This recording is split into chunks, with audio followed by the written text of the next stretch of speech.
School കലോത്സവത്തിൽ ഒന്നാം സ്ഥാനം കിട്ടിയ ഒരു കവിതയുണ്ടായിരുന്നു. ആ കവിതയുടെ ആധാരം എന്ന് പറഞ്ഞാൽ ആരാകണം എന്നതാണ് മോഹം, ഒരു മൊബൈലായി തീരണം എന്നതാണ് അച്ഛൻ യഥാസമയം തൂണ്ടിക്കൊണ്ടിരിക്കുന്ന ഒന്നാണ് മൊബൈൽ. അമ്മ നെഞ്ചോട് ചേർത്ത് ഉറക്കത്തിലും നെഞ്ചോട് ചേർത്ത് വെക്കുന്ന ഒന്നാണ് മൊബൈൽ. സഹോദരങ്ങൾ തന്റെ മടക്കിക്കുത്തിനുള്ളിൽ കൊണ്ടുനടന്ന് സൂക്ഷിക്കുന്ന ഒന്നാണ് മൊബൈൽ.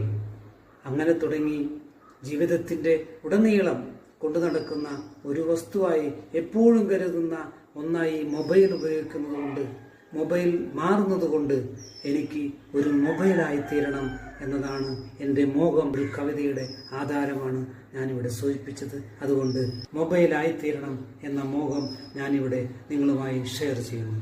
ഓക്കെ.